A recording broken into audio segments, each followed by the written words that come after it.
Baba wedu makatsidza ndinokutungamirira kuti usarasike pane rwendo kune denga ndinokutungamirira ndinokutungamirira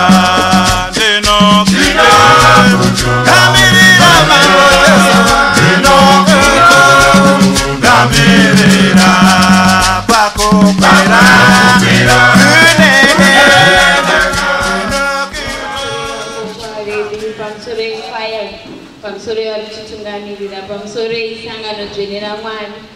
Zviverengo zvedu chekutanga chiri kubva kuna Acts chapter 12 verses 1 to 16. Acts chapter 12 verse 1 to 16. Chechipiri 2 Corinthians 5 verse 7. 2 Corinthians 5 verse 7.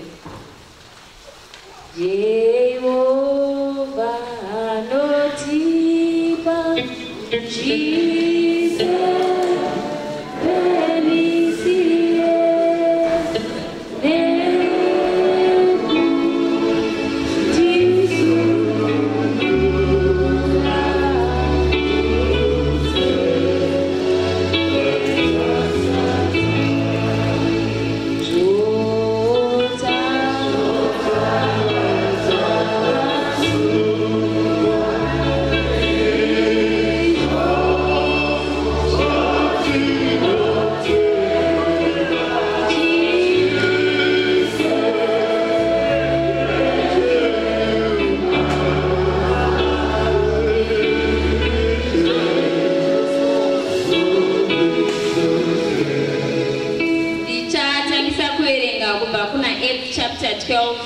kutangira pavhesi 1 kusvika pa16.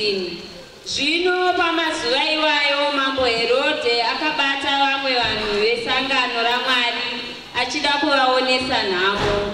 Akabva auraya Jemisi mukoma waJohani nebakatwa. Herodhi zvino aona kuti zvaakaita izvi zvakafadza vaJudha, akabva asungawo Pita. Izvi zvakaitika panguva yebira rezvingwa zvisina mbiriso. Zvino kuzoti Herodhi asunga Pita, akandomuisa mujeri akamuisa pamapoka mana amasoja. Boka rimwe nerimwe rina masoja mana aimurinda. Herodhi akaronga kuti azomupa kuvaJudha mushure mePasika. Saka Pita akanga achirindwa kwazvo mujeri imomo. Asi vatendi vesangano raMwari vakanga vachimunyengeterera kuna Mwari zvikuru. Zvino kuzoti nousiku hwainzi naHerodhi ndichafuma ndichikuritsa Pita kuti atongwe padare. Pita akanga avete pakati pamasoja maviri akasungwa nengetani. Nechepanze pamusuo wejeri pakange pakamira varindi vakanga vakarinda. Ipapo mutumwa watenzi akabva auya akasvikomira pana Pita.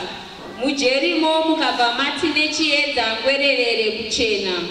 Mutumwa uya akarova Pita necheparutivi pake ndokumumutsa achiti, kurumidza muka. Ipapo ngetani dziya dzakanga dzakamusunga dzakagwejemuka dzikawira pasi. Mutumwa uya ndokuti kwaari, chipfeka hanzu dzako neshangu dzako. Iye ndokuitawo saizvozvo. Mutumwa uya ndokuti chifuka hanzu yako unditevere. Pita akabuda akamutevera. Akanga asingazive kuti zviri kuitwa nomutumwa izvi ndezvechokwadi here, asi akafunga kuti manyingidira ndinoona. Zvino kuzoti vapfuura varindi wokutanga nevechipiri, vakazosvika pazambara routare paipinda napo vanhu muguta. Zambara iroro rakangovazarukira roga vakabva vabuda. Vakadzika nomugwagwa. Mutumwa uya ndokubva asiya Pita.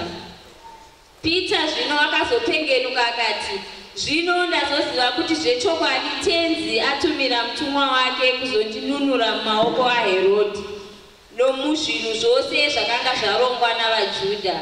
Zvino kuzoti ayeuka saizvozvo akabva aenda kumba kwaMaria mai vaJohani. Johani uya ainzi Marko.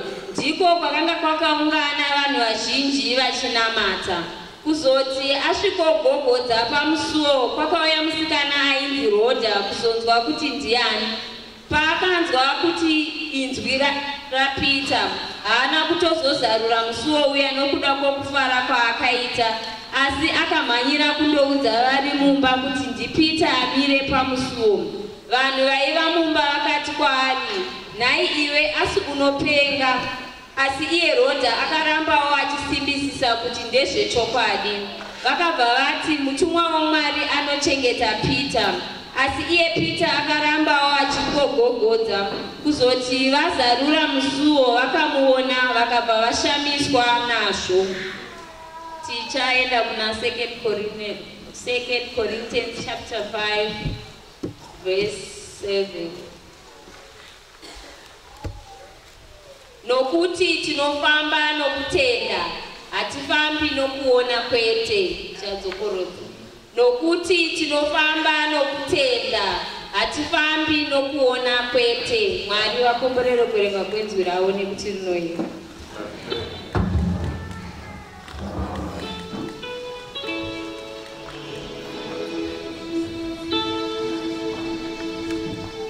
Mazvita ndingaiti pamusoro ibatu vechigaro vafundisi vedu pamusoro iyi kwaya yewabvuwi pamusoro iyi vana mai vakomana nevasikana nejunior Sunday school regainditi pachipamwe. Haleluya. Vaakukotsera here maoko yakayaka kuna Jehovha. Mwari baba wangu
nerwananga. Ngaindi kutendei munhu waMwari matiisa pakanaka mumasikati umu. Haleluya. Ndakomborerwa ndikati mavhangeri zvaita tutu hatizoitisi vanhu overdose here. Haleluya.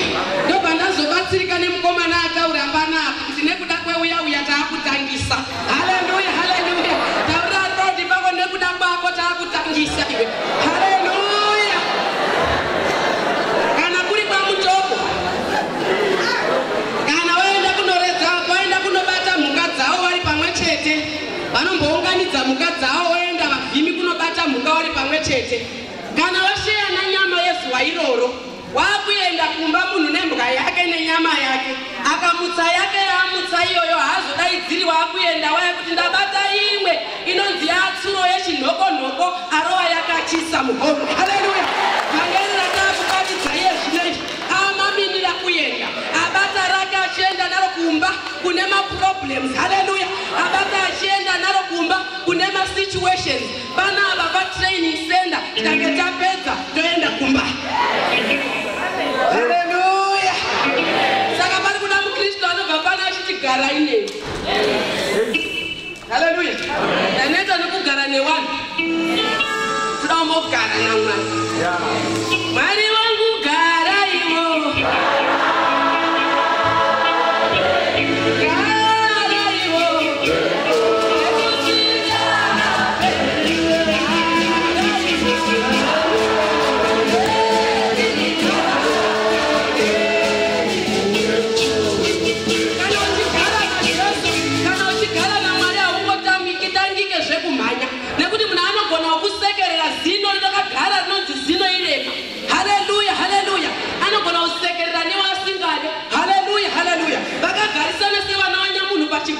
wachisekererana asi wachinyeverana wakamakana. Kudoimbirwa newenyika inoi munhu haangoiti. Kungoimbirwa newenyika. Wana Simon Chibetu munguva yedu yatakakura waipisa. Kundimaka kwese kwaunoita uko pasina chandatadza naiwe unondimakiri. Zvirinani kunze kuna Mwari, zvirinani. Zvirinani kunze kumhepo, zvirinani. Haleluya.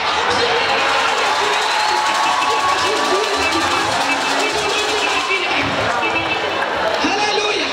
Saka ndataura kuti aiwaka ndinombogara inini ndina Jehovha tiona kuti unondimaka sei. Haleluya. Musoro wangu weshoko unoti naJesu tinoenda kure. Haleluya. Atigumire pano naJesu tinoenda kure. Waripo wachizviona tichienda kure. Haleluya. Fungisai akazoita akaipa achiti tiriwe kuenda mberi. Haleluya. Hatisiwe kugumira pano asi tinoenda mberi. Nyaya yanawerengesa takamboinzwa tese, asi ndada kuti ndidzokorore pano nekuti inyaya ine chekuita. Dzimwe nguva nhasi ndichaiparidza neumwe mutoo wauchanzwisisa wauchabatawo. Haleluya. Hanzi Herodi. Amen, amen. Tichirarama kudai tinawo wana Herodi akasvika panguva yekurwadziwa nevanhu vaMwari, kumaka vanhu vaMwari. Haleluya. Amaka vanhu vaMwari, akauraya Jemisi. Haleluya, haleluya. Akatoita nekuuraya vamwe vaaiuraya. Asi here comes to Peter. Taura kuti Peter aurayiwe zvekumhanya. Haleluya, haleluya. Amen, amen, amen, amen. Peter angoendi. Amen, amen, amen. Why? Kana uine chawakaitira Mwari uyu, mharidzo iyi ine kakakudzidzisa mukati. Kana uine rekodzi yakanaka naMwari uyu, anokurwira mumasituations eupenyu hwako. Haleluya. Kana uine rekodzi yekungoitawo zvakanaka, anokurwira. Peter asangana nesituation. Haleluya, haleluya. Ari kunzi hanzi mambo Herodi wakange kufarira response yaitwa nevaJudha. Haleluya. Chakatomboitwa kumhuri kwenyu izvozvo zvinotonzi hazvida kupanda nekuti pane wakazvipururudzira. Unangoziyawo panonzidzwa mhururu, munhu anoita manyengo. Herodi aona paridzwa mhururu akati ye zvine zvida kunyatsovaitira zvinogara zvakadaro, ndoda kubata Pita. Haana kuziva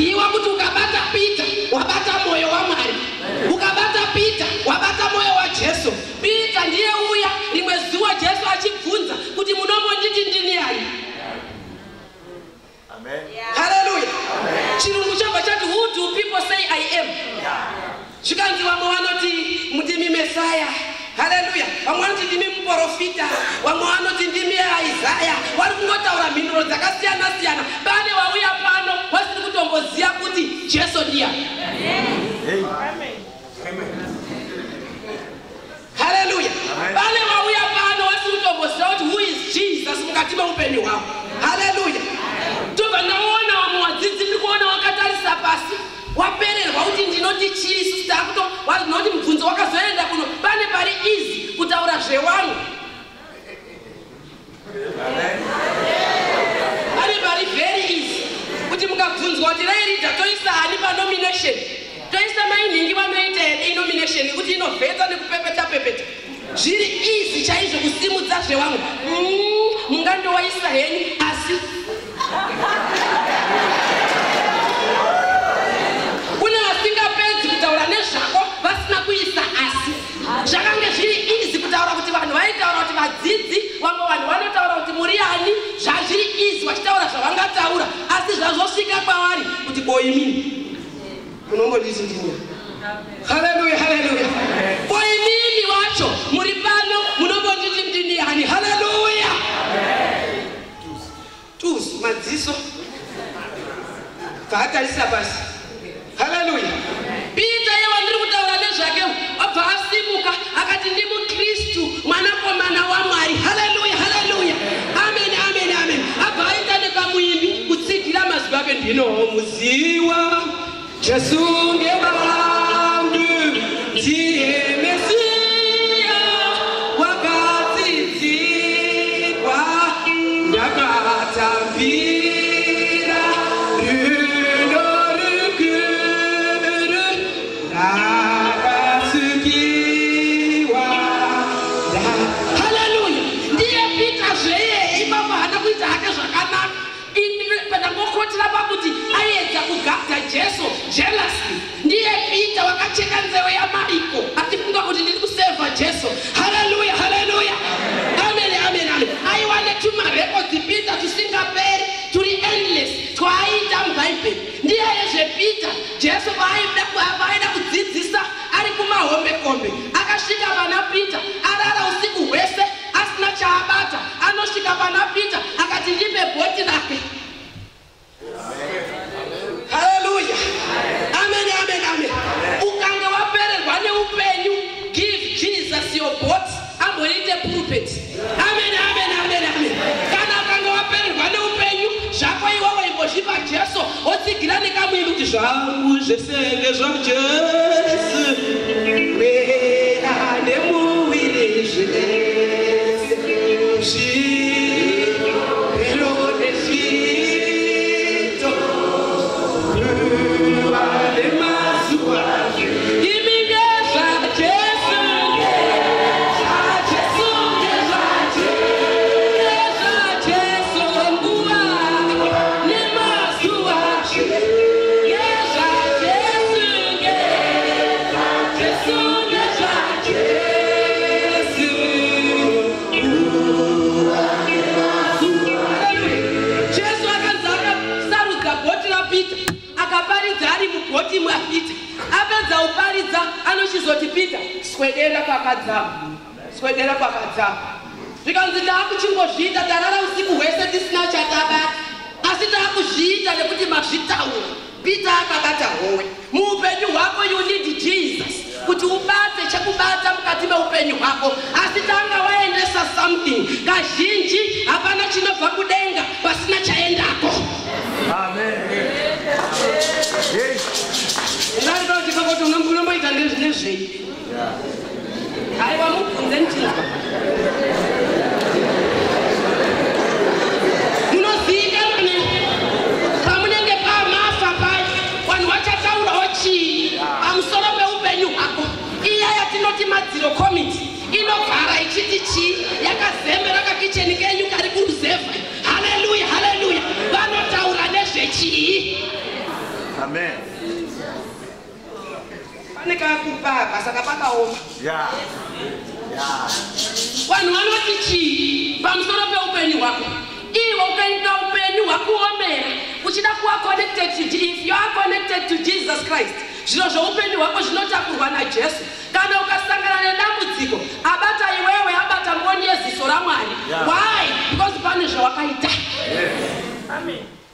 akatarisa nevanhu vanojamba so aita dambudziko papa. Haleluya. Anomhanya kukota mavhesi emubhaibheri kwamboitei. Senge mayuthi anobata nemadziro esaya mukaasvibisa munoisa penzi. Haleluya, haleluya. Vachitenderera nechechi yese vanoti give vaya vanosiya vanobva kuti Mwari makataura imini mushoko renyu kuti and it shall be given unto you, and it shall be given unto you, and it shall be given unto you.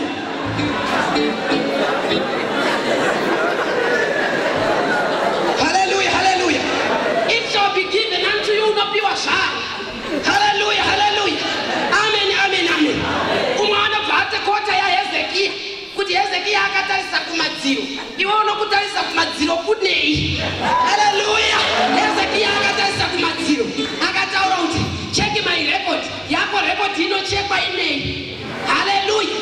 Dzimwe nguva wana James wakaparara nenyaya yekuti kumashure kwakange kusina chipi. Hallelujah, hallelujah. Amen, amen. Hallelujah. Amen. Abraham, ndakunongedzera nemabasa. Abraham rimezuwa akanga akufungisisa tinawo mapromises ari kuchadenga. Hallelujah. Atakapromiswa naMwari. Anotozoitwa fulfilled paine zvawaita. Hallelujah. Abraham anonzi akabuda pamusuwo pedumba rake akasvikoga. Masikati zuva richipisa matemperatures emuupenyu hwako akamira seiwe. Kadauta kufinance kurupisa. Kadauta kumarriage kurupisa. Kadauta kuwana kurupisa. Hallelujah. Abraham akasimuka akasimuka akagara pamusuwo wedumba rake akasimudza meso ake akaona paneni. Hallelujah, hallelujah. Akatora vatumwa akavachengeta pamba pake akati garai pasi pemuti apa ndimbokupai chimedu chechingwa mozoti mopfuura henyu. Haleluya. Kana denga ukariitira zvakanaka inzwai mazwi anotaurwa nevatumwa kuna Abrahamu zvakabva zvataurwa kunzi iwe where is the son? My areas of need Jehovah anoaziva. Where is the son? Zvikanzi Sara ari mudumbamo zvikanzi next year by this time ndichadzoka Sara achava nemwana. Why? Vaita chingwa. Amen. Hallelujah. Vasina chingwa Jesu haadzoki. Hallelujah. In as much as you might sing Chimbo we are your Baba. Chimbo we are. Chimbo we are your Baba. Chimbo we are. Hallelujah. Vasina chingwa Jesu haadzoki. Inzwai klopas nemumwe wake wachienda kumba kwavo. Jesu anoapia pavari vachitaura nezvaJesu vachirwadziwa Jesu afa. Jesu anoapia. Paakanga vachifamba naye havana kuziva kuti ndiJesu. Jesu tiri kufamba naye muupenyu hwedu but little did we know kuti ari parutivi pano. Hallelujah. Mumwe muimba anobva kuti Jesu ari pano. Iye ari pano. Mweya muchena ari pano. But waitei. Amen. Hallelujah. Varume vakutena vakuenda pamushambavo vanotaurira Jesu kuti ava pasvipa madii machingoodini marara maizoti kwasvipa maizoenda yenyu mangwana. Jesu haarambe kana ukange wamukoka asi zvaunozoita auya.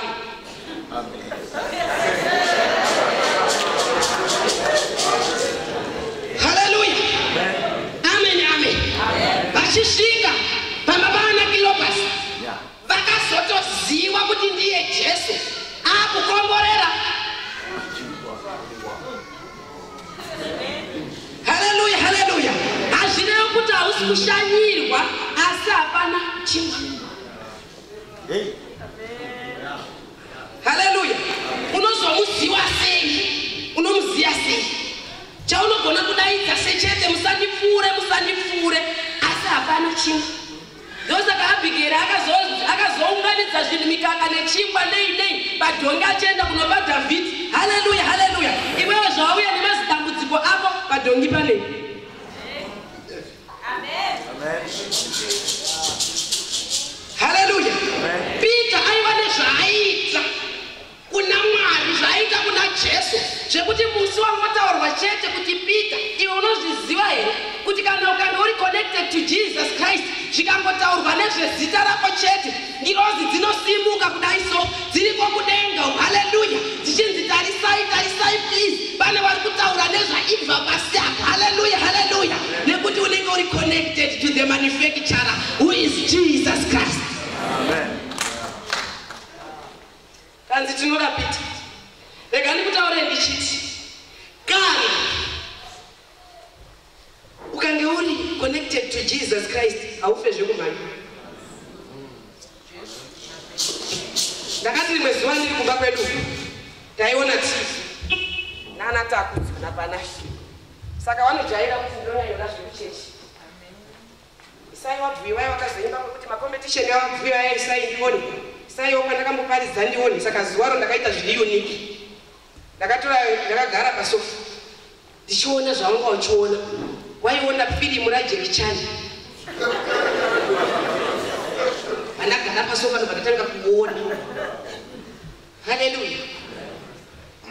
Zvikanzi, mama, are you following this film? Ndikati yes.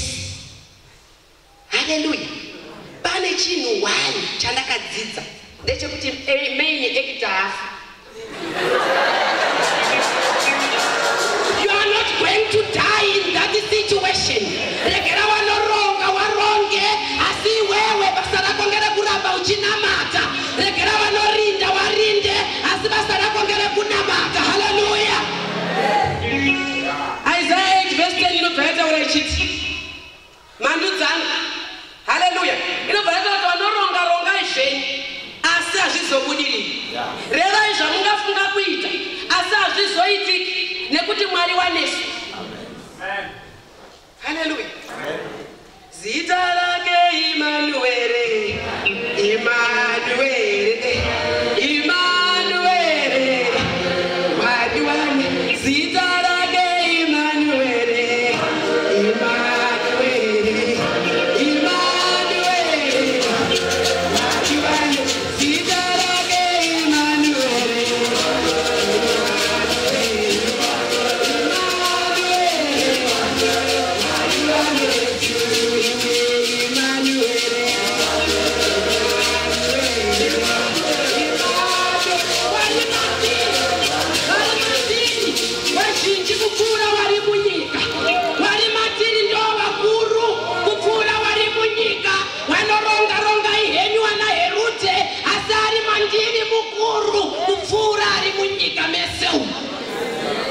Amen. Hallelujah. Wakaronga. Hallelujah. Iwe kugara hako kune vari kukurongera hondo. Yes. Gore rakutopera kudai. Nozi vakati vachauya here. December uno vari kuuya. Hallelujah. Vanhu vanobatanidza neinformation. And Satan pasina information haaoperate. Information yacho inoiwane distinoma. Ngatibatane chaDecember. Tinenge tiriyo. Tikubvira kuuya nemhuri yese. Hallelujah, hallelujah. Satan pasina information haashandi.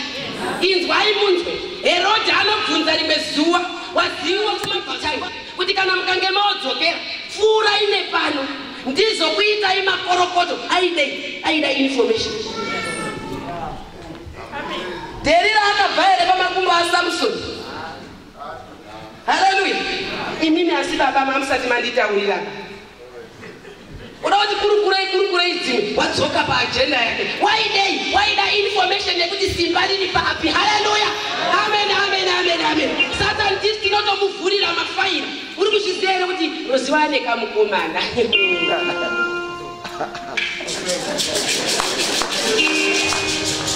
Tona akarorwa. Haaparorwe nekuti Satani anoshanda nemazwi emukanwa medu. Hallelujah. Amen. Peter wandiri kutaura nezvake akanga achiziva kana TV kange yanetsa iri yeSamsung musaendese kukiya ba. idzoserei kuSamsung ndo watoziya pekubata. Hallelujah. Kana upenyu ukange wanesa musaendese kunana makiya wa South Africa muno. Go back to the manufacturer who is Jesus Christ. Anoziwa nezveupenyu hwako. Kana mukadzi achinja from a wife to a knife, go back to the manufacturer who is Jesus Christ. Hallelujah. Unomudzosera kumuridzi. Kana uri connected to Jesus Christ, Jehovah wanokurwira. Mwari anogona kukuchinjira so. Hallelujah. Pane madzimai atinoziya akachinjirwa. Hallelujah. Wakasirwa mafotokopi, wakasirwa mwana akafa. Satana akaenda nezvipenyu. Hallelujah, hallelujah. Zvako zvinodzoka nezita raJesu. Wanoda kuti zvidzoke ngatiwezverei maoko kuna Jehovha. Hallelujah. Pane vari pakati pedu wakatorerwa varume nevhatakwati. Senge muJoni muno munoitika zvese mazvake Jesu remapofu.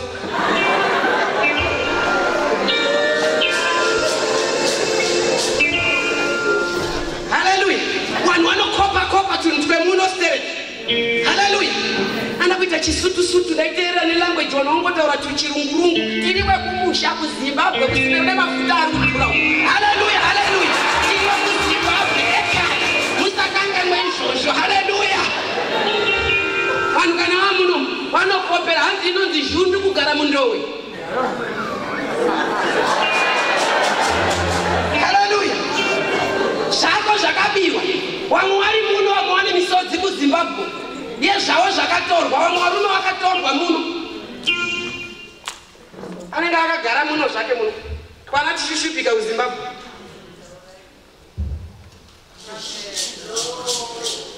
Ari muimba ine twana twayo kana 5. Twakaona turipo ichichengeta maningi. Kana patori nekadoko anokatora akaisa pamakumbo kudai kuti madhamu ifare kai. Ndini baba. Hallelujah, hallelujah. Tinotaura kuti manufacturer who is Jesus Christ anozvigona zveupenyu hwedu. Hallelujah. Amen, amen, amen, amen. Hallelujah. Amen. Akabata Peter asiri. Sadherere Peter iwe. Peter habatwe zvekumhanya. Hallelujah. Wakaronga kuti toda kubata Peter. Peter ndiye watakushitoda kutora manje. Peter takuzombata.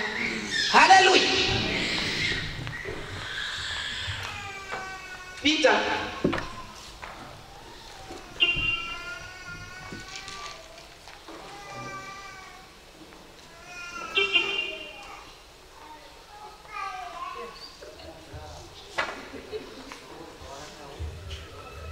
Kuchadurura mweya wangu panyama yose. So yangu hii ichichenge tisiye zvizuri. Mwari vaguya vakuita zvavanoda. Hama dzangu ngatitendeuke, hama dzangu ngatitendeuke.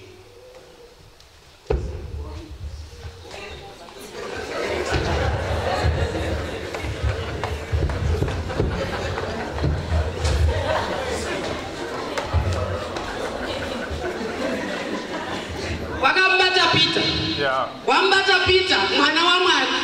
Wambata wanoenda naye. Hallelujah, hallelujah. Ndirautaura kuti pane zvako zvakabatwa zvoda kuregedzwa manheru anodesita raJesu. Mwana wako akabatwa ngaaregedzwe desita raJesu. Bhizinesi rako rakabatwa rinoregedzwa manheru anodesita raJesu. Hallelujah. Utano hwakabatwa uko ngahuregedzwe desita raJesu. Hallelujah. Zvakaitwa nemuwengi munzira dzangu ndinozvidzosera manheru ano nezita raJesu. Akanda dombo rinotema wana wake, wakatuma zizi richaroya wana wake nezita raJesu. Vabata Peter kudai vanoenda naye vanomuvharira mujeri. Jeri iri rakanga rine madepartments. Iye akaiswa munozi muinner circle. Kugara henyu kudai baba muri muinner.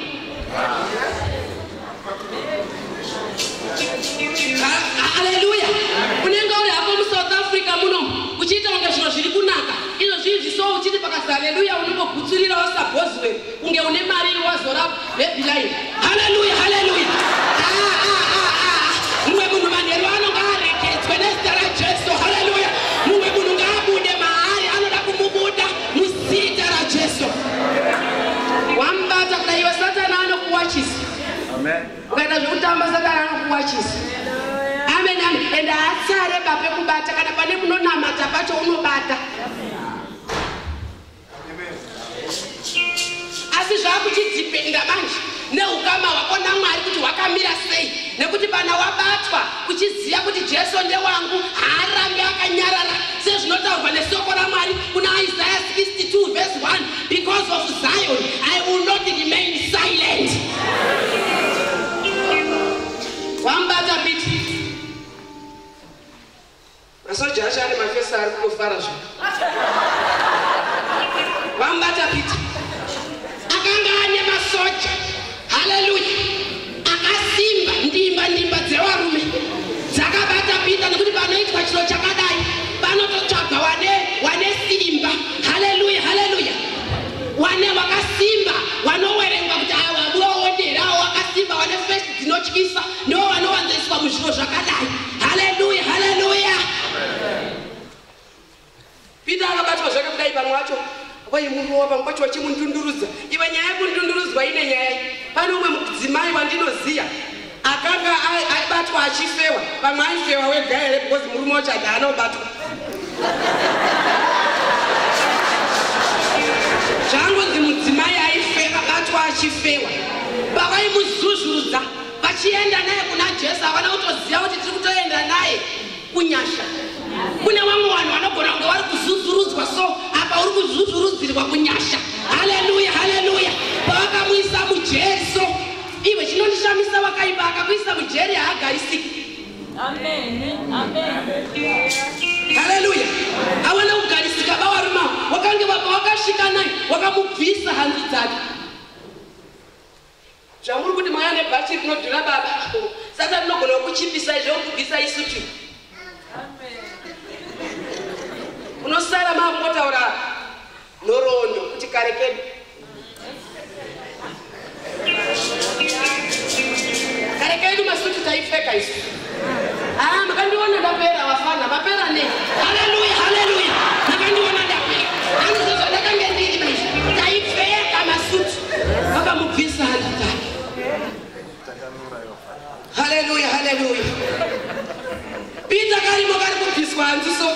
Haleluya. Amen, amen, amen. Kari kubviswa hanzu kari mujeri kungwara kuya kwese kwakambopera. Asi inwardly kakange kachiita prayer. Haleluya, haleluya. Pane paunosvikirwa nesituation mukati meupenyu womboita sewapusa, but nyasha dzinozouya dzakatsindirwa naJehovha. amen.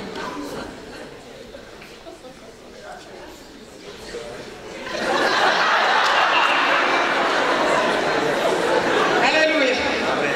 Pita ndikukaona kari kundundurudzwa zvako kudai kachimboti ndawa nashamwari, ndawa nashamwari Jesu rudo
approach. Hallelujah, hallelujah. Ukasvika pavari ukavati maswera sei chirandu zvongo usati wamboita zvinochinja nekamari kanouya usina kumbokakumbira. Saka Jesu ukati uri musituation obot anondichengeta.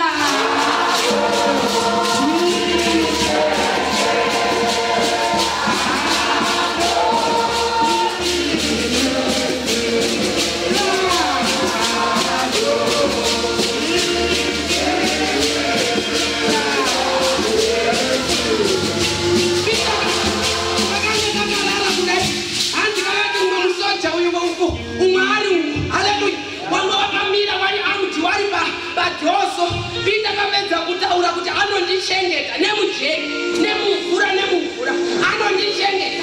Even in the inner circle Jehovah wanotichengeta. Kana tange tapererwa Jehovah wanotichengeta. Hallelujah, hallelujah. Kana ndapererwa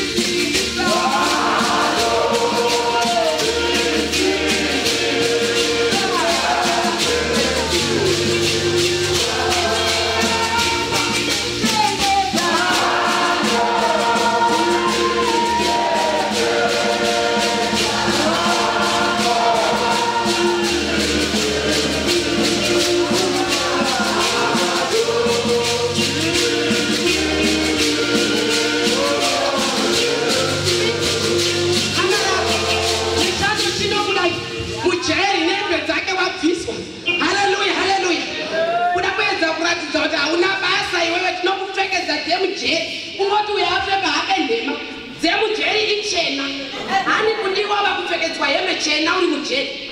Hallelujah.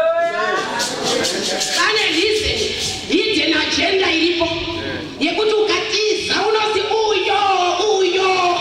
Hallelujah. Saka usati wafekwa. Hallelujah, hallelujah. Unogona kunga uchitichenera kupfeka zvichena tikafunga kuti zvinhu zvakanaka izvo zvisina kunaka. Wogopenda kufacebook woisa eyeline zvinhu zvisiripo. Hallelujah, hallelujah. Amen. Asi uri mujeri rako hako uri muinner circle. Hallelujah, hallelujah.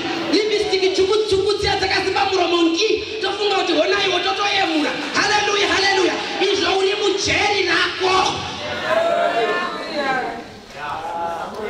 Nevanogona kuronga so Peter amujeri wakati tamugona. Hallelujah. Kugara hako panapa tikati hallelujah udaivi asi pane hondo dziri kurongwa. Hallelujah.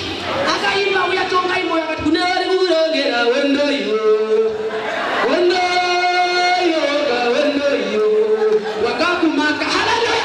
Kune anokurongera so kugara hako kudai kuna anenge achikurongera otofara iwe uri muinner circle ototi abude tokunoti anobude sei. Amwana bhota vakashona kavakavanataura kuti chitembo tamba muchipeta kabata. Yachiuya kaJesu wako uyo waifunga kuti haabviri. Riri waibva wazviita kuti haabviri. Iwewe wakazonga wadzokera seinga musi wanga wambozama kuti haumuziye wani pamondo pai. Unoonererwa iwewe.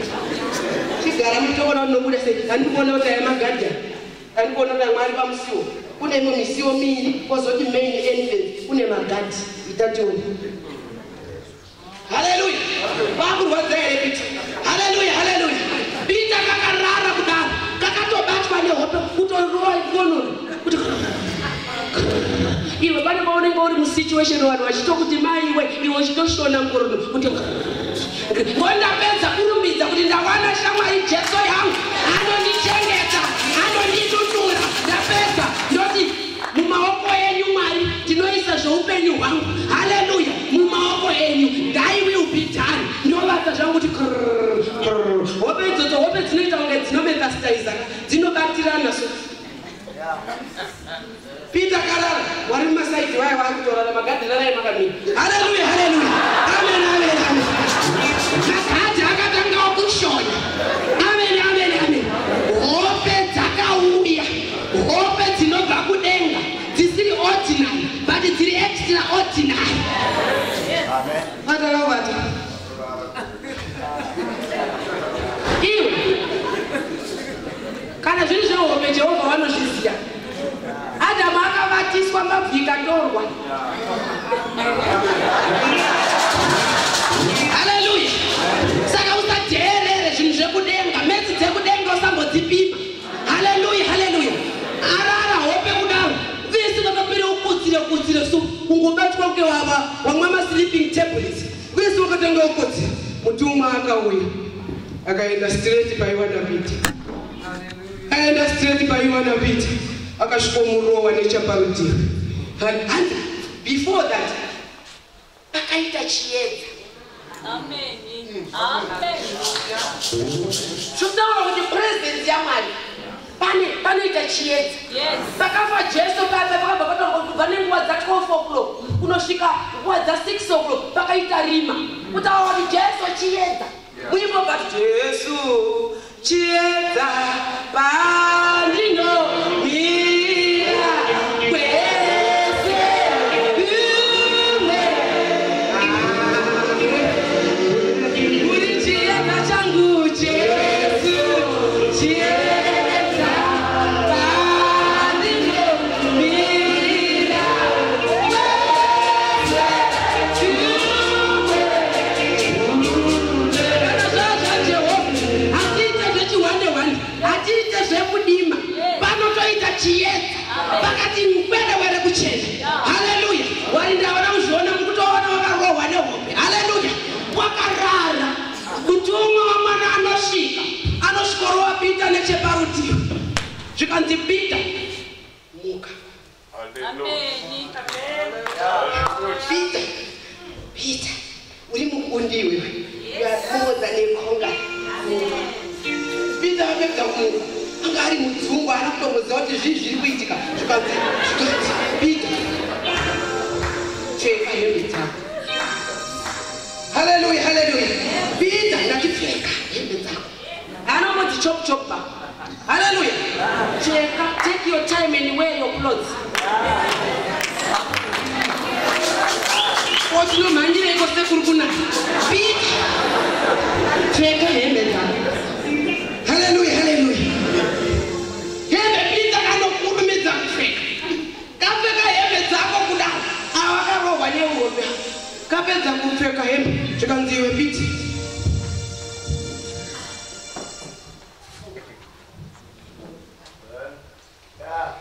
Haleluya, haleluya.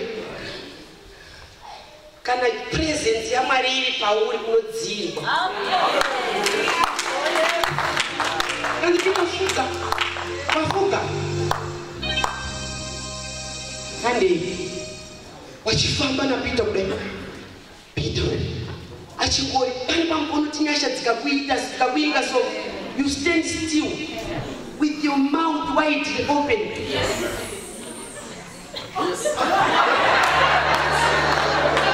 Pita vanosvika padhorobha baba ine magadha anga aripo utoona haleluya unotoshamisika kana presence yaMwari kuti zvinhu zvacho zviri kutombofamba sei.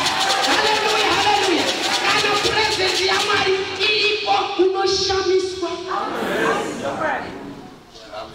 Wakafamba na Pita. Pita achiita ningamwimbe. Ndinoshamiswa kwazvo.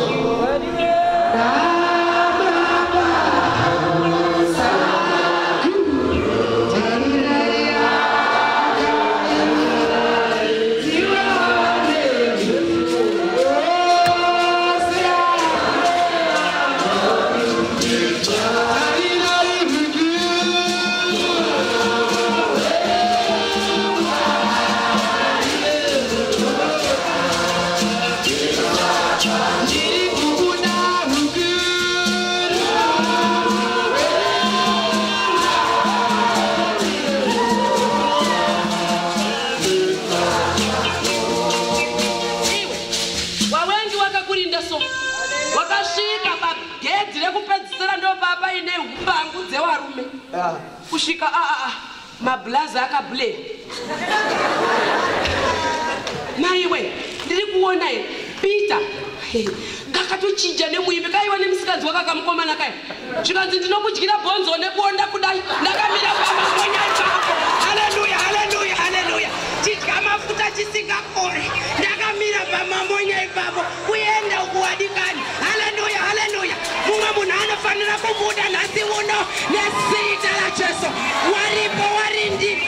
ndozviona waripo. Peter aiti hanzi ndikuona manyingidira era ndinoona manyingidira ere iwe weduwe kana mwana wako uya anozi chipuka ndipe mwenje musuya wanouya wapasha kuti unatozoona uregera uchaja zvaunoda nekuti pamwe ungati wangaenda unoti manyingidira ere andinoona. Haleluya haleluya. Mwana akuchata zvako zvaita mwana akurohwa iwe bisi yauinayo kana wanayo kana kalavu kemuka ukanga wakukapuwa nababa so unoti maiwe manyingidirei asi pane zvaada kuhwandisa aiwa ioji. Haleluya amen amen amen.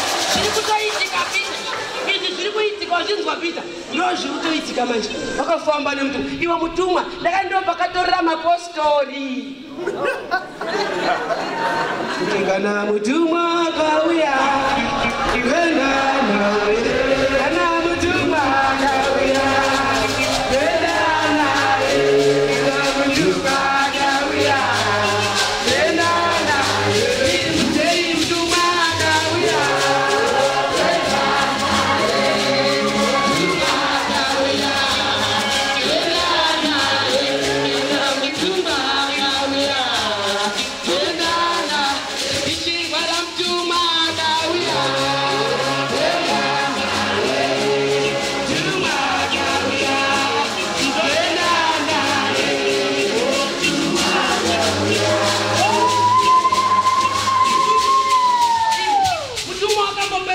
Pita akati Pita arisikuona musheba. Pane pamwe paunoti kana watosunungurwa unofunga ndichakasungwa.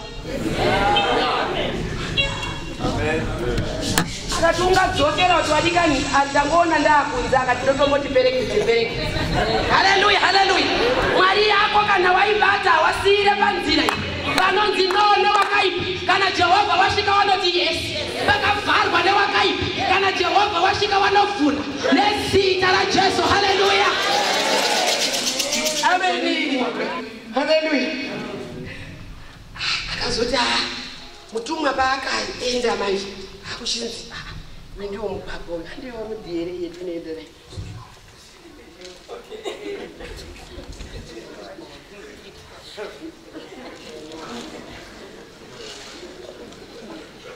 Pita kapega ndibona kakachimba mwiri waripo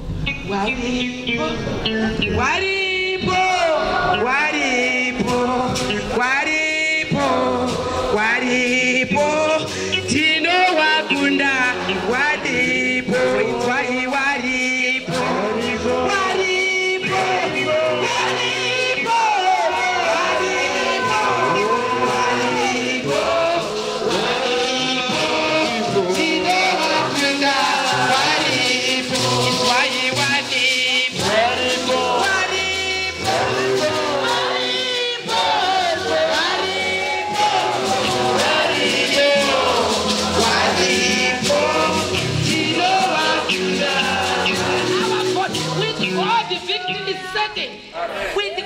victory is certain. Baba wafunga kuti wamuitira waitira Jesu zvakanaka. Haleluya. Wafunga kuti wamufizisa maguwa pa Jesu. Imbe pandi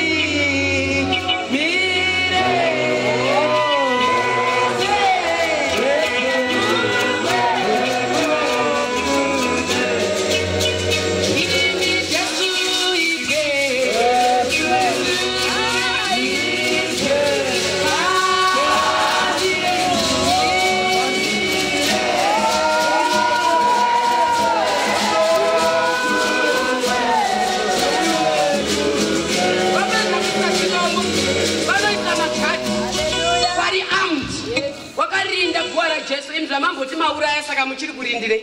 Amen. Voenda kuna Pilato zvikazita zoyeuka.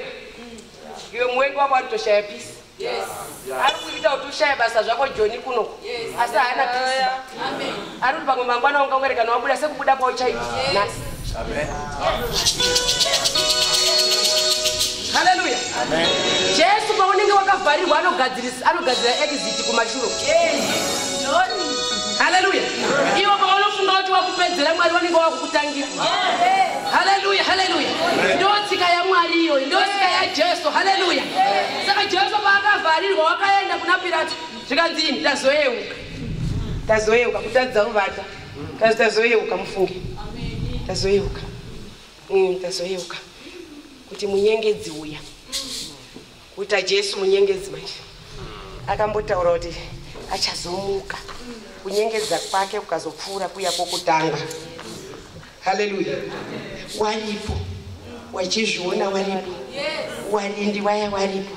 Haleluya. Kune wangu vanhu vada kuziva sitereki nezveupenyu hwako. Imi vafundisi munogona kubvunzwa vanotozviziva kuti muri kushandira kuno kuJoni. Asi vanobvunza pamunongoona nekuzimbabwe munotobvunzwa. Zviya Rebbe Mucherera muripi zviya kuzuva.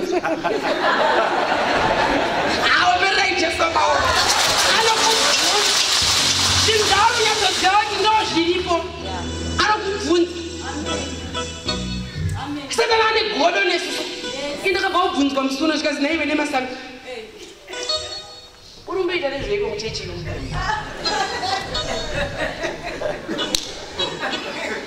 Paseketi pano urichi. Ndikati paseketi pano ndiri evangelism chairperson. Zvikanzi ku district ndikati ndiri evangelism chairperson. Zvikanzi ku conference ndikati same order evangelism chairperson.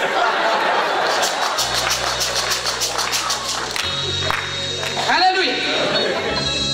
Ndichipedza mutaura izvozvo achishotwa. Foni ichiti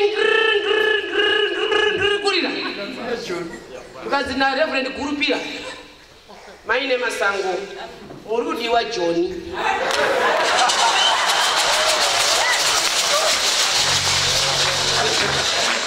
Mwari Jesu wanoita adding insult to injury. Kuti Satani anyatsorwadziwa. Hallelujah, hallelujah. Vanhu vachikarira downfall yako denga rinokusimudza. Iwe panorohwerwa tennis ball pasi haritambirwe pajecha rinototambirwa pakaoma kudai. Ndosaka zvakaoma zvichiuya aiwa zvine purpose muupenyu hwako kuti usimuke.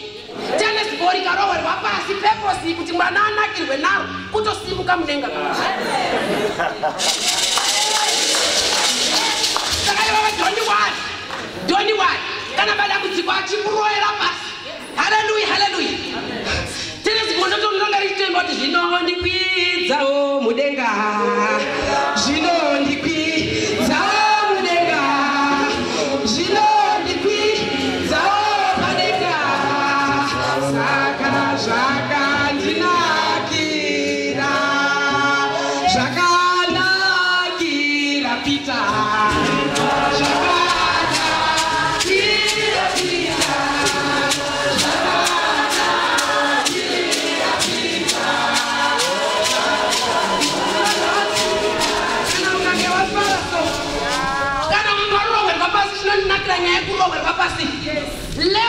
Malevels acho anozosimuka ipapa. Hallelujah. Malevels acho. Level raunosvika rinopfuura munhu arovera pasi. Nikuri kudenga uye ari kurovera ari pano. Hallelujah. Unoenda mudenga. Hallelujah, hallelujah. Zvekuti anotozoda kukubvunza kuti ukasvika koko sei. Iwe uri munguva yemadambudziko ifesi. Unotombozviwaraidza urimo mumadambudziko imomo kuti muti ndichichema.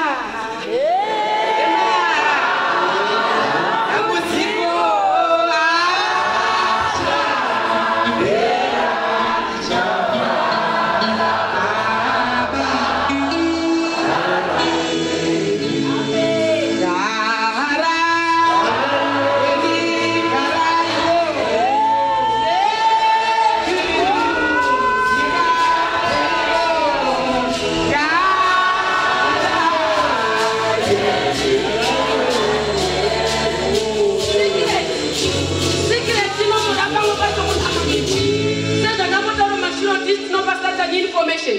Iye akandibvunza yeye ndakatadza kugarisika rimwe zuva. Ndafara ndikati shamwari zviri kutorapwa zvauri kufunga zviri kurapwa. Yes. Ndikati uri kuona wa message yandatumirwa iyi. Uchikona here kuerenga? Haana magirazi here mape magirazi aerenga. pakanyorwa kunzi pakatange kuuya yaisi normally we book flights for Friday. Then modzokera Monday. Are you comfortable with that?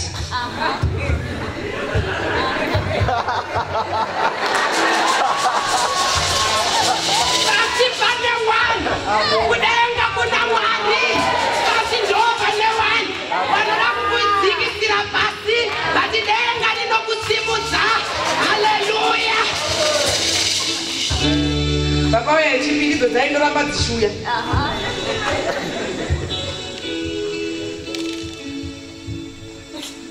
Shikanzi. Atata kutoti tiri kuuya mangwana ndikati naye akanganwa ere kuti ane waini. Shikazi mangwana. Ninge makamirirwa. Paoti tamwe. Oh, Anatamo in South Africa. Hallelujah, hallelujah. Hivi kudenga kuna mwali. Hallelujah, hallelujah. Satan hapo jikoni kudenga kuna mwali. Hallelujah. Amen, amen, amen, amen. Vanoti wanashite, mwali wanotonyanya kukutamura kuyenesa kudenga. Hallelujah. Because God's grace is sufficient for you and me. Zinokwana nyasha za Jehova. Kazi nomwete mana matire ikweyo. Kazi zvizvozvo. Namata zvikunamata zvi. Ende zvangu ukazvidedzera unoromba. Hallelujah. Nekuti kana uimba na Jehova, imunozera kanyanyasha dzataura. Nyasha dzikangotaura muupenyu hwako zvako zvaita. When grace speaks, protocols are suspended, laws are broken, even connections are needless. Hallelujah, hallelujah. Nyasha ngazipotaura muupenyu hwako manheru ano muzita raJesu. Vachakubvunza uri padenga, sei imbwa yaimhanyisa kakitsi, imbwa inomhanya yakamhanyisa kakitsi kanogona kukwira mumuti, imbwa igoni. Satani mumuti agoni. Katasvika kuminamato yenemitsanyo haasvike ikoko. Hallelujah, hallelujah. Kakitsi kakwira mumuti, imbwa yakanga ingori paso. Nokuti iri kugori pasi iri kutoisa kudai. Weduwe uchaenda padenga. Zvekuti Satani anga kukutaisa ari pasi chekukuita hapana. Hallelujah. Amen. Zvikazi how did you get there? Zvikazi nenyasha. Hallelujah. Nyasha. Dzinotishisa kuti. Mwengi wachakachirwa chakubvunza kuti wakakusvika sei? Wotsanangura kuti nenyasha dzaJehovha. Ndaramba maKristu anoti lucky. Hakuna chinhu chinonzi lucky, kune nyasha. Hallelujah. Hakuna chinhu chinonzi lucky ba. Kune nyasha kana pari pamberi paMwari tinotaura zvenyasha. Nyasha so. Ungasingabokodzeri kuwa muno unotodiwa kumusha kuti ugare kumusha urime garden. Asi nyasha idzodzo haudzioni. Chako iwo everyday unenge uri kungochema chete. Hallelujah. Unochemei. Iwe uri kuchanda. Unokunongotonhora kapese kuchanda. Hallelujah, hallelujah. Mwari ndi Mwari wakanaka. Peter anofamba achibva aenda kumba achisvikonoka padhoo. Akaenda roda padhoo. Asi ndozvavari kunamatira. Haina imwedu wedu. Zvauri kunamatira zvaitika iwe. Usazvinakurire panext door nezvako. Murume kana auya ndewako. Changa chinongofanira inini vawadikani. Angati aida kukuwana. Handokazvinamatira. Hallelujah, hallelujah. Kana tava kuzvinamatira musashamiswa. Asi zvishomo zvazvo kuti panoitika zvinhu. Vamwe vanhu pane madepartment mairi. Vamwe vanoshama, vamwe vanofara. Nemasango azvitora papa. Pakaberekwa Jesu. Baba wake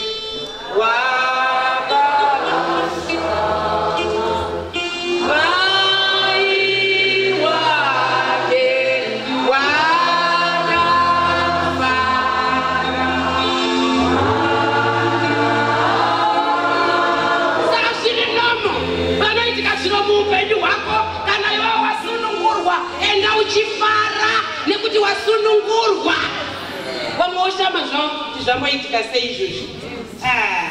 Isu vasvinu tiripo, vasvinu tiri pano kaisi ko zvaitika sei kwaari iye munhu anokuyera soba kuzungura soba kuyera bhata kuti zvipikwe ipapo rasi kuti takatozwe nyaya dzekuti nedzekunyeba. Haleluya, haleluya, amen, amen, amen. Nekuti munhu asi kudenga kuna Mwari pamunenge muchitaura izvozvo ngirozi dzese dzichitokuperekedza. Haleluya, haleluya, watumwa unenge wachitokuperekedza. Haleluya, iwe wachadhauta muupenyu hwako basa rako rinenge rari rekukubhilivhisa, rekuwabhilivhisa. Pita ngaabhizi kuti ndowazivisa sei kuti ndini. Haleluya, haleluya, pauchaenda kuZimbabwe nemotikari zonzi asi wakaita dzekuhaya dziya.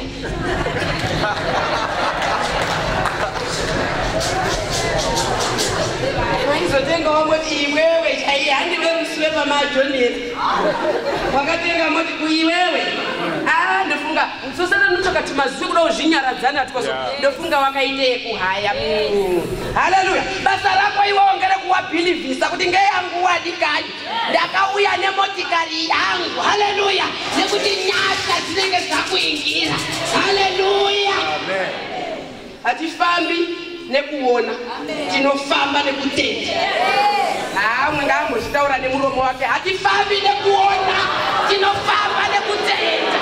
Hatifambi nekuona, tinofamba nekutenda. Hatifambi nekuona, tinofamba nekutenda. We walk by faith, Amen. not by sight. Amen. Zvese zvakuona izvo ndezvenyema. Haleluya, Amen. zvese zvakutaurwa nemafriends ako vanoti mafriends iwo friendship hwenyu. Zvese zvakutaurirwa izvo ndezvekunyepa. Haleluya, Amen. havakufarire vamwe vacho vaunoti mafriends ava zvandouyawo ndiri pano wada kutobata information weiendesa kuheadquarters. kuZimbabwe kunokupaimbozi havakufarire wone ushamwari hwenhema mamero kubva kudhara. Haleluya, havakufarire vane ushamwari hwenhema vanoda kutora information yako, vanoda kutora information yako. Havakufarire taurari pauti baba akamirira kuingwa voda kundifarire iwe.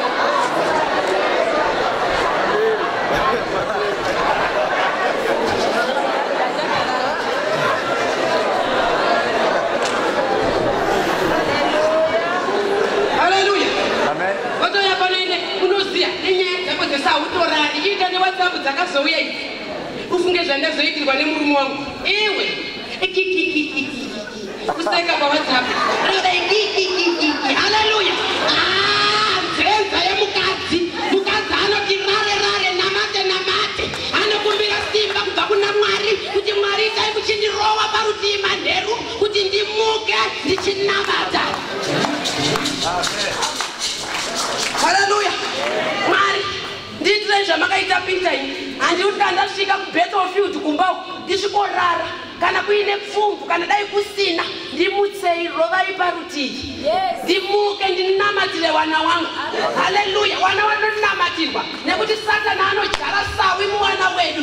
Ndazvitaurazve kuti ndine mwana wangu anonzi Tabu aform 4 akandiitira zvinogara zvakadaro. Haleluya, ameno zvida kuita Satani muwanda wafundisi newabhangeri. Haleluya, mwana wangu anga ari average student ndaingoona kuti Tabu zvino muti netsei zvechikoro asi akauyawo ne2 subjects 3 subjects form 1 form 2 ndaitoti nyati muri kutozama ndakai muchiti wedzere ndakabhesa nevhesi yainoti the Lord is my shepherd I shall not want. Jehovha mufudzi wangu handizoshaya. Saka akauyawo nesomething ndaiti pane kapresence kaJehovha handishaya. Haleluya, ndoda kubatsirana neumwe munhu pana kuti zvinorambira padhuze isusu tanamata vako iwewe basa ratakapiwa ngerekunamata. Second term kati kanoonerwa kamukadzi akaZimbabwe ino katopedza kuparidza kakaenda neJoni toda kuona pamwana wacho ngoti Satani akatadza mukuru anoenda kuwana. Haleluya, second term third term takwari kunyora yakangona kareaction kachoti pana hapana chakanaka auya pese paanosiuya kubva kuchikoro avhara anouya neripoti ondipa usiwoyo harina kubuda zvekumhanya taku ndipe ripoti mama pakaipa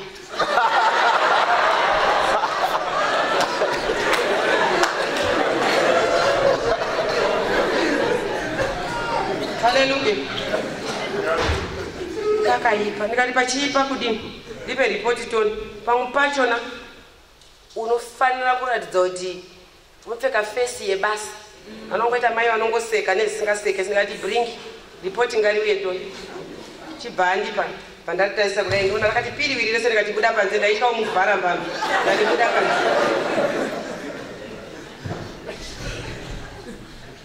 haleluya ndikati mwari ndaenda pakona panomwe munamata vanongonamata emergency so usingakoni kuswera tienda kuprotocol yekuti kuzita rababa vanozviziva ndo baba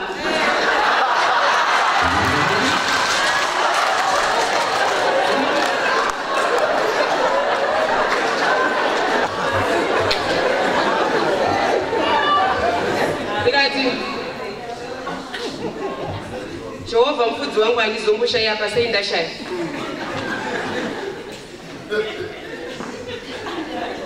hapana chinwa ane 6 U's 1 D 1 E mwana apedzi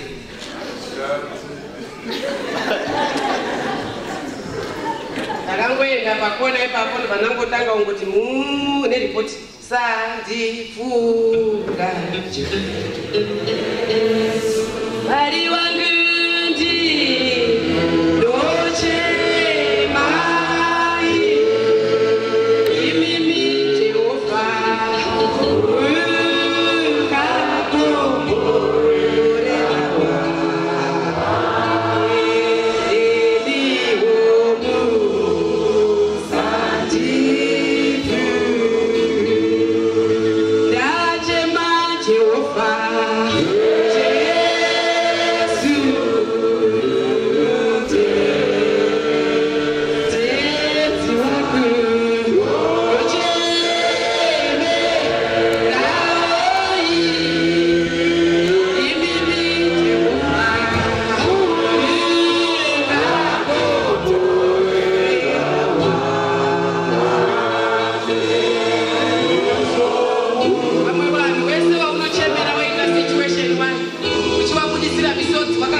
ndakaona kuti kana ndiende kuna ticha wacho kuti maeke ndakaona kuti zvavisi kungoda ticha izvi zviri kuda kuti ndinamatire mwana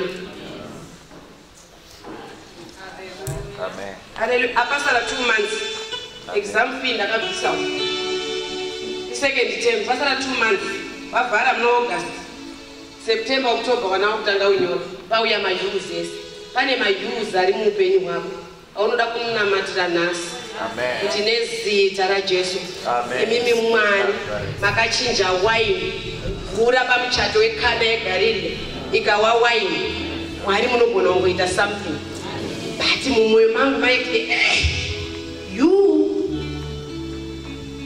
akaoma haleluya saka zvandaizoita Mwari vanoita zvinhu Mwari havadhako vanoita zvinhu zvese purposely form 4 yangu ndakaita 2013 for your own information utanga unyora one subject ndandisina chiro but Mwari akazviitira kuti ndigofundisa mwana wangu Hallelujah. ndaiti kana adzoka kuchikoro tochigara pasi iye akagara nechako ndakagara pasi toti gara tako ita mpanda yekushona ndati ita mpanda mwanangu ndaizoseka munin'ina wacho anonzi Panashi aiona kuti zviri pano zvakatooma waimona amhanya kukicheni uti unotora mugoti wekuroesa wotsveta mateu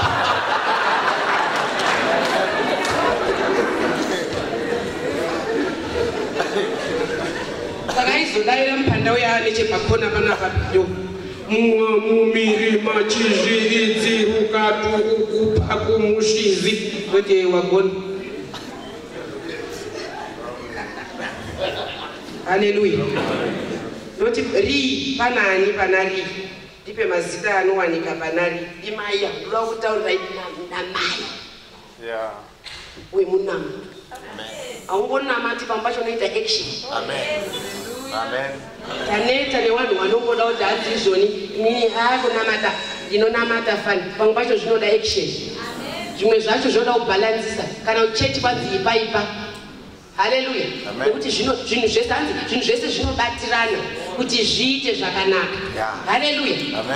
Noti pandainamatira nekudzidzisa mwana wangu ndaipa kuchechi mukuwana kwangu nokuti chakandinakira pabhaibheri hariti ipa zvausina maererano nekukomborerwa kwawakaita.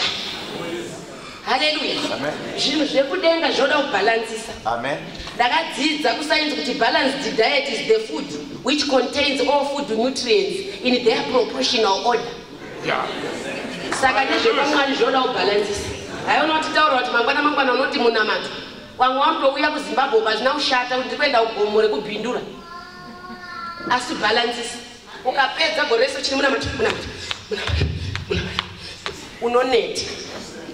Ndosaka muchiti kuchishanu ukangoparidzwa moti anga ichitotaura inini paipa kwataurwa ndiwe zvaita sei.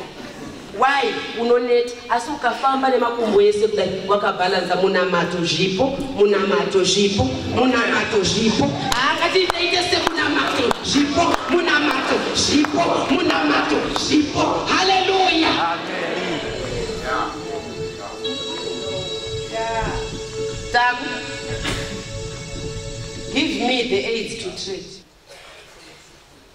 Rati rati give me aids to trade. Werenga mane don't uite ma aids to trade. Pane banking, pane advertising, pane insurance, pane chief communication. Amen. Hallelujah. Amen.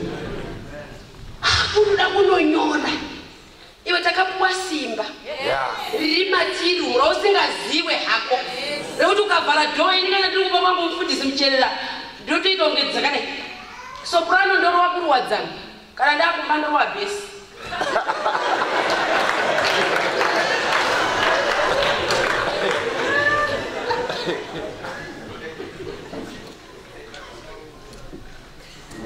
Aura unonyora ndandani kamuimi kangu kandakange ndanako. Hey wena.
Amso akaenda unonyora ndo ndakatambudzika ndakamumuka pakati usiku ndikanamata.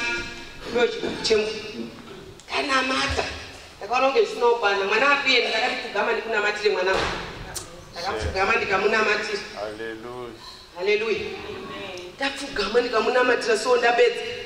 Ndakati hazvinokwana ndikati ndipostori ndakataura kuti Mwari ndandichaendi. Asi ini chechi yandinopinda United Methodist.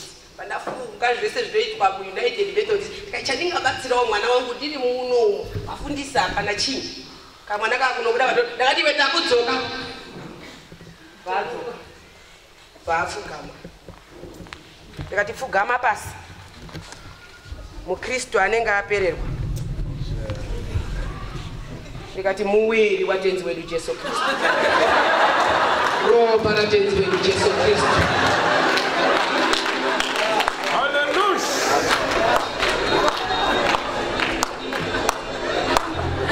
Ndakazviita ndakazorohwa neana aenda. Ndakazvisimbisa ipapo ndikati Mwari makati munazosara muchiita izvi murucherechedzo rwangu.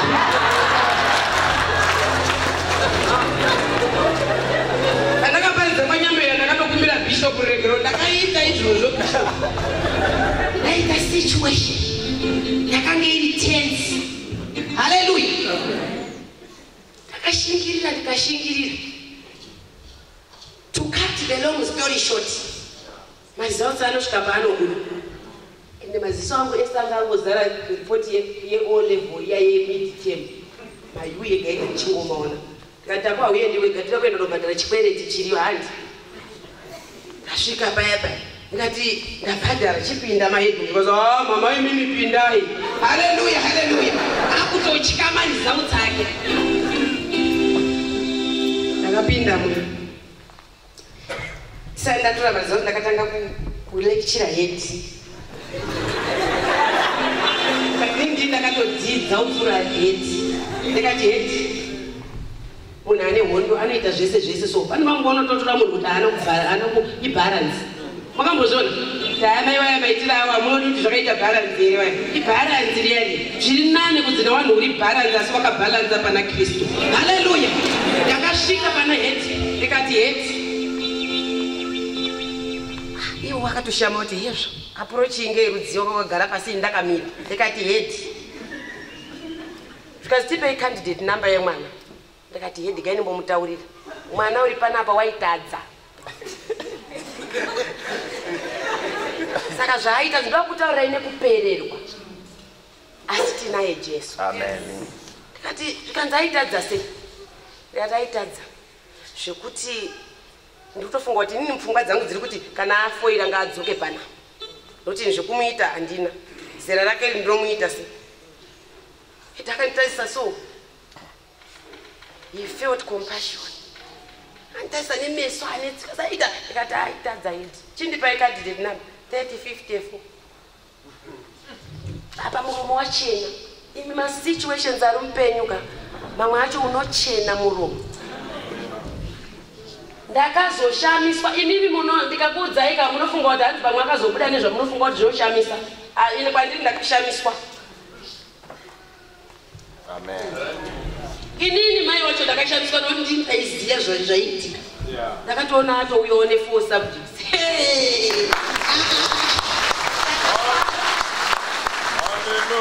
Ndakatoshama ndikati nyadzi hamba itotengeka huku. Timubikire, you have done your best. Asi zvandava kutaura unochiende bocha wochopedzise zvasara kumboite mairi asara uri kubocha asi wadini kutaura kuno kari kutopfekawo bhureza A-level. Kudenga kuna Mwari asi pano pane wani. Ndakatozoshamisika iwe kana zvinhu zvakuitika newanga wakamboita waimbotorwa nemasema outcast vamwe wacho vari muno wakaroyera mudzoni muno ndakazoona watora profile picture yemwana yebhachi rebhureza waisa paprofile ndikati sisera unomirira zvaibva. Haleluya, haleluya. Kudenga kuna Jehovha perseverance pays. Haleluya.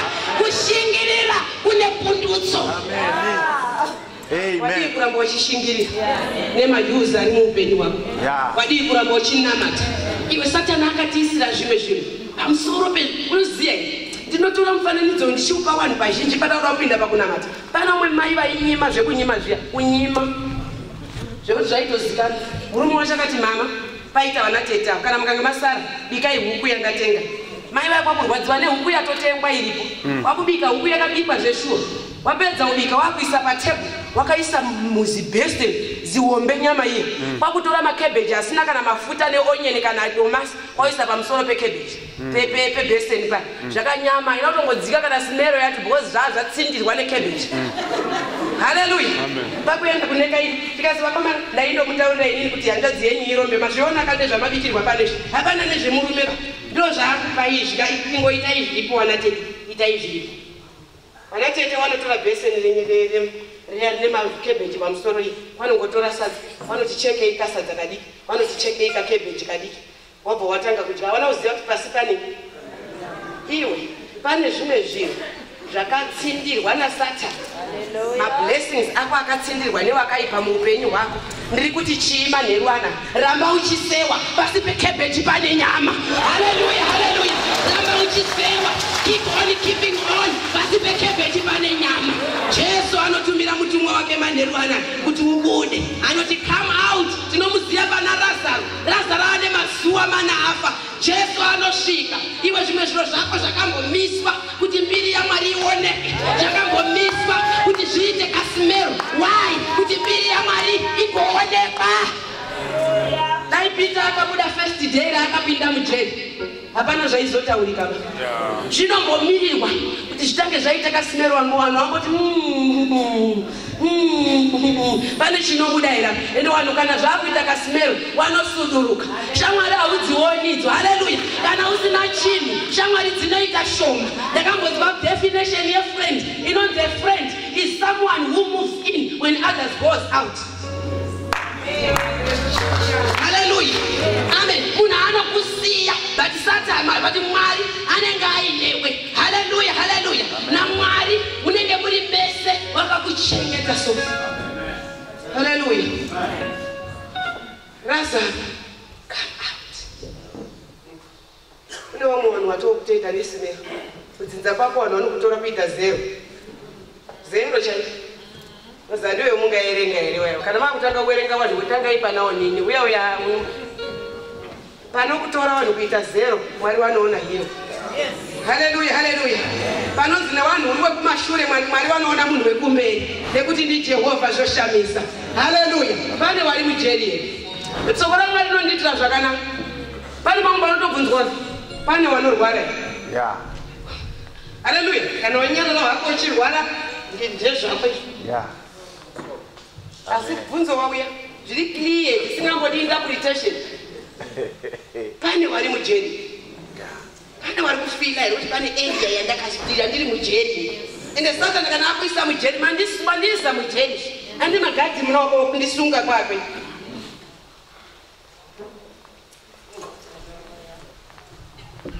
Tinogona kunge tiri majeri akasiyana siyana, but Jesu ari pano.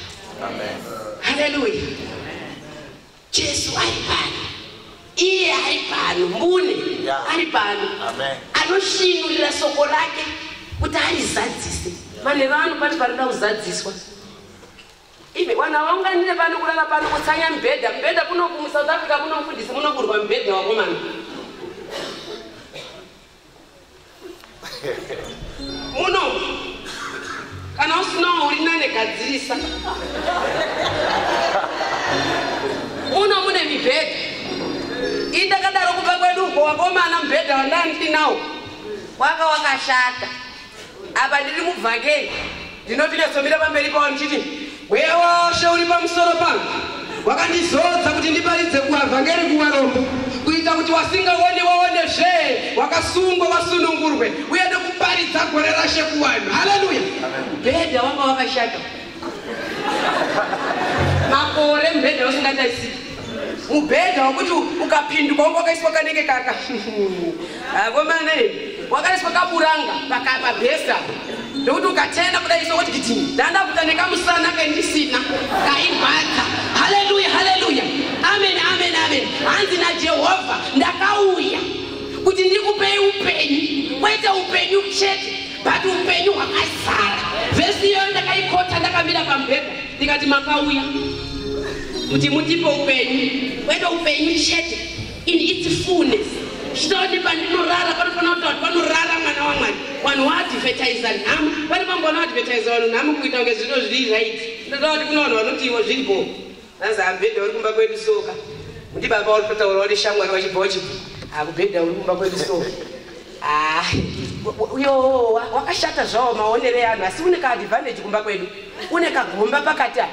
Zvekuti tinorara takati umwe uri kuedge takagumburisana, umwe unenge ari kumadziro, umwe ari kumadziro. Gomba riri pakati zvaro. Asi chinozonakira mukapindura munozosanga nemugomba muya. Haleluya. Haleluya. Kuadvertisa nhamo.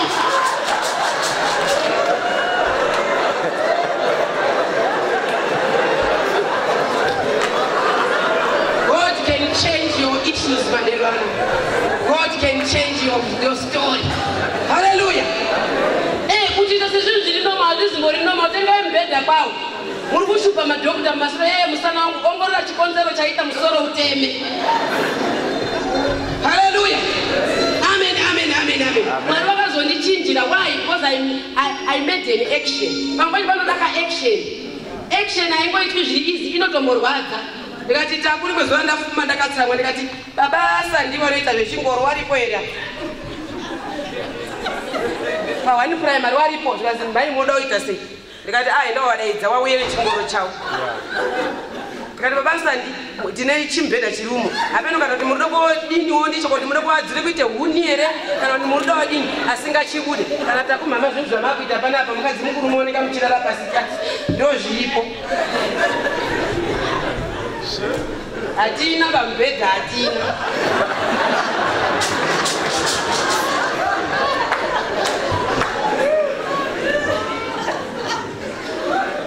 Ini mbhedha uya tore unochengeta uri marara akapasi pale. Tore mbhedha uya budise kwautora mutsvairo maningi. Haleluya. Kwautora mutsvairo kwaushaya kwaisa kobhura kwawaridze bonde rangu kwaisa magumbezi. Haleluya. Ndakadhonza ndikati Mwari hakuchari kutondipindura baba napa. Ndichirara pasi. Nhamo inozoita kurara pasi ngekuti panonzi gogo ipaya paya kusimuka ubva pasi apa.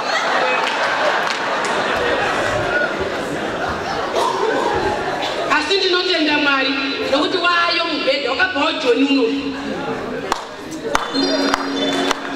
Mwari vanoita zvinhu. Haleluya.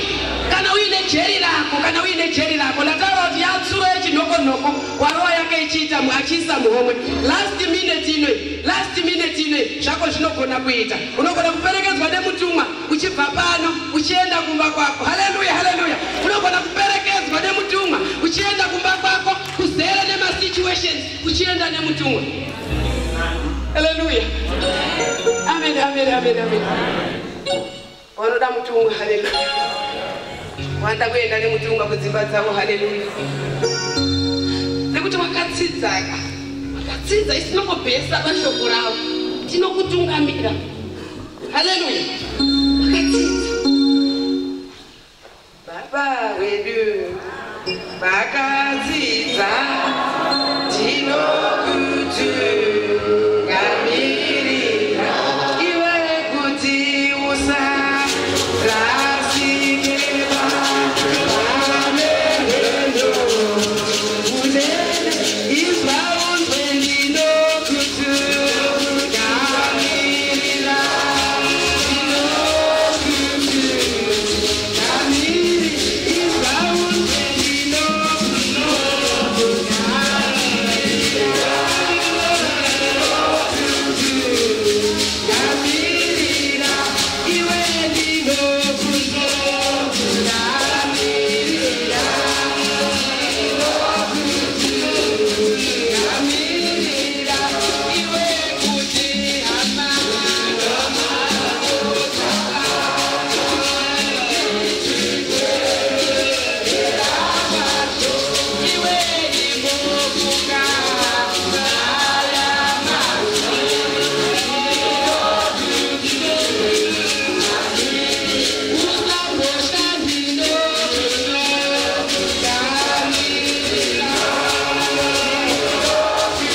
ndinokutungamirira wachikuriswa mumajeri vakafambe netsoka dzake.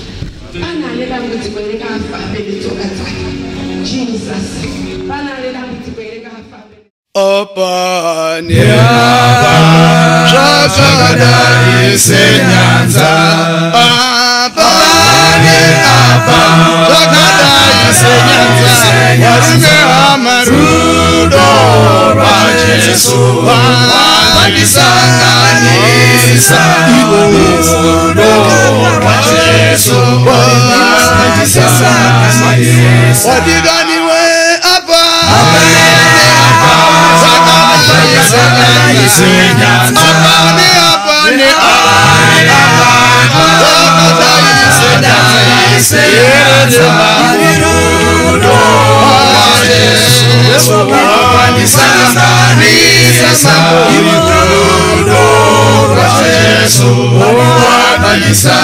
Yesu mashavi yenyika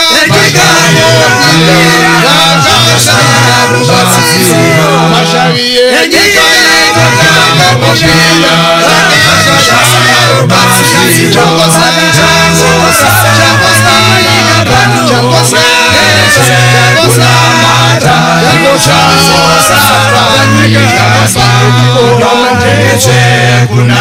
Chifambo shenyika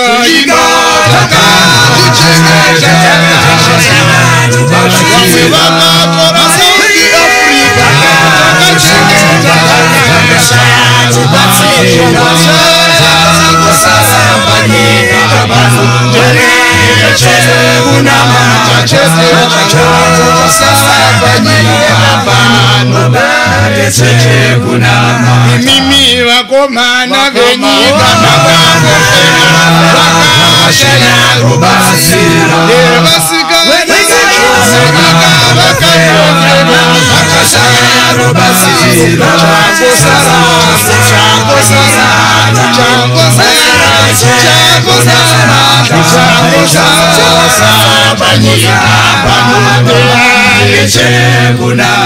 kunyangwe kana doro